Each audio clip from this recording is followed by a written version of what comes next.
TRP clips पे welcome. बहुत सारी स्पेशल बातें इस पॉडकास्ट में हुई हैं, स्पिरिचुअलिटी से जुड़ी, हमारे कल्चर से जुड़ी, राम राज्य से जुड़ी। एंजॉय करिए, इसको अपने फ्रेंड से शेयर भी करिएगा। Thank you. और सबसे स्पेशल बात है आपके इस विजिट की कि आप अयोध्या से यहाँ पर पधारे हैं, तो जी। उसके लिए भी बहुत बहुत धन्यवाद। आपकी जो नई बुक है, उस बुक को हमने अभी रिसेंटली देखा कि वो प्रभु श्री राम के चरणों में आपने समर्पित की। कैसा रहा प्राण प्रतिष्ठा के बाद अयोध्या जाने का अनुभव?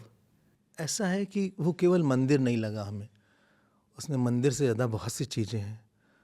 हमें ये दिखा कि उसके मंदिर को उस देखने के लिए करीब 1 लाख लोगों ने जान दिया अपनी 500 ईयर्स में।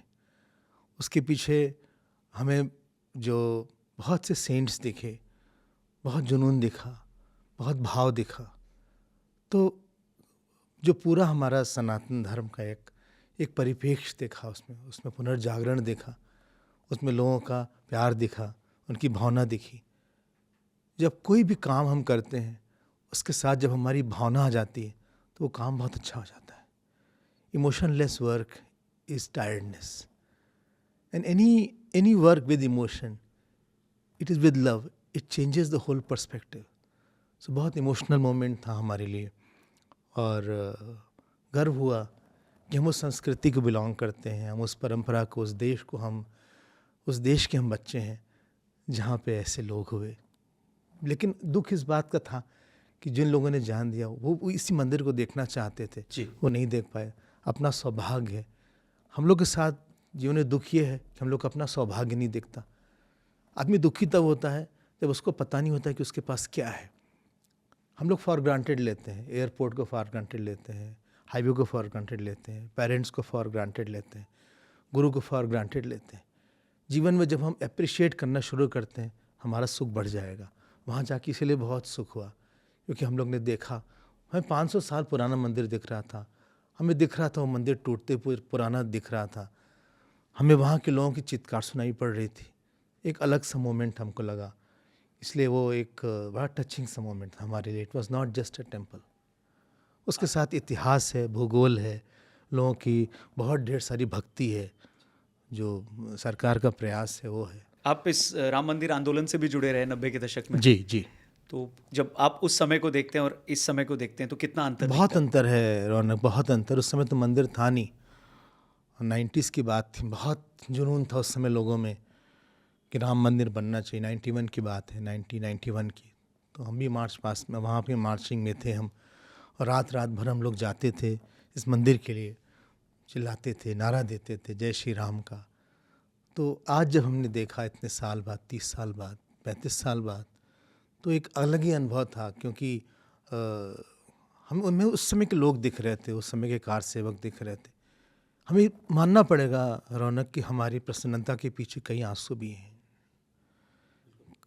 और हमें, हमारी, जैसे आप हैं या हम हैं, अगर हम लोग आज खुश हैं तो हमारे परिवार के लोगों ने बहुत कुछ किया होगा जिसके कारण हम मुस्कुरा रहे हैं। लाइफ में बस इसको जानना चाहिए कि हमारे पीछे कौन कौन है। अहंकार नहीं आता उससे। Nobody is self-made man. He can be self-made man, but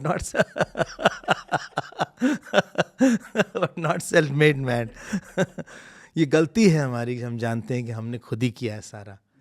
हमारी खुशी के पीछे कई लोग ने बलिदान दिया है, कई लोगों ने सहा है बहुत कुछ। आज हम आज़ाद देश में हैं, हम उसको भी फॉर ग्रांटेड लेते हैं। हर चीज़ हम मान के चलते हैं कि ऐसे मिल जाती है। ऐसा नहीं है।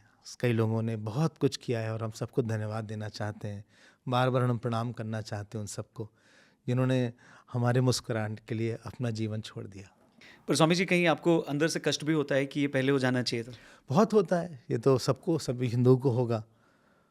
इतनी चुप थी भगवान राम को कि कहीं ने तो 14 साल का वनवास दिया, और सरकारों ने और लोगों ने, राजाओं ने 500 साल का वनवास दिया। तो दुख तो होता ही है कि हम लोग जिस देश में रहते हैं वहाँ एक मंदिर बनाने में 500 साल लग गए। कहीं ना कहीं हम लोग की गलती थी, कहीं ना कहीं हम लोग की एकता में कमी थी, तपस्या में कमी थी। शायद जल्दी होना चाहिए थे सब। हम ये नहीं कहते कि सब मंदिर बनवाना है, हम बस इतना कहते हैं गलती आपकी सुधारना चाहिए। ओके। ये गलती थी कि मंदिर तोड़ा गया। अगर कल मस्जिद तोड़ जाएगा और वैलिड होगा तो भी हम उसको भी गलती बोलेंगे। ये गलती थी कि मंदिर तोड़ा गया, तो उसको हमें इम्प्रूव करना है। जहाँ पे भी गलती, अगर इतिहास गलती नहीं सुधारेगा तो वही गलती फिर होगी। पर आर्ग्यूमेंट ये भी दिया जाता है स्वामी जी कि अगर आप आज गलती सुधारते हैं तो कुछ लोगों के परसेप्शन में ये गलत होगा, तो कई लोग दुखी भी होंगे, तो फिर भी आप गलती सुधारेंगे? नहीं नहीं, बिल्कुल कैसे गलत होगा? एक गलती को सुधारने में क्या गलती है? ये तो एक स्टेटस को तो हम नहीं बना सकते कि जो चीज़ जैसे चल रही है वैसे। आपका घर कोई ले ले, हमारा घर कोई ले ले, और हम डिस्कवर करें कि हमारा घर किसी ने लिया है, तो हमको क्या हमारी जिम्मेदारी नहीं कि हमारा घर हमको वापस मिलना चाहिए? और कब तक? 1 घर, 2 घर, 3 घर, कुछ लोग कम कहते से हैं कम 30,000 घर या 30,000 घर। कम से कम मिनिमम घर तो हमारे जितने हैं, हम ज़्यादा सबके लिए नहीं कर रहे हैं, लेकिन 3-4 जो हमारे मेन है उसको तो हमको मिलना ही चाहिए। बस इतनी सी बात है, हम सबके लिए नहीं बोल रहे हैं।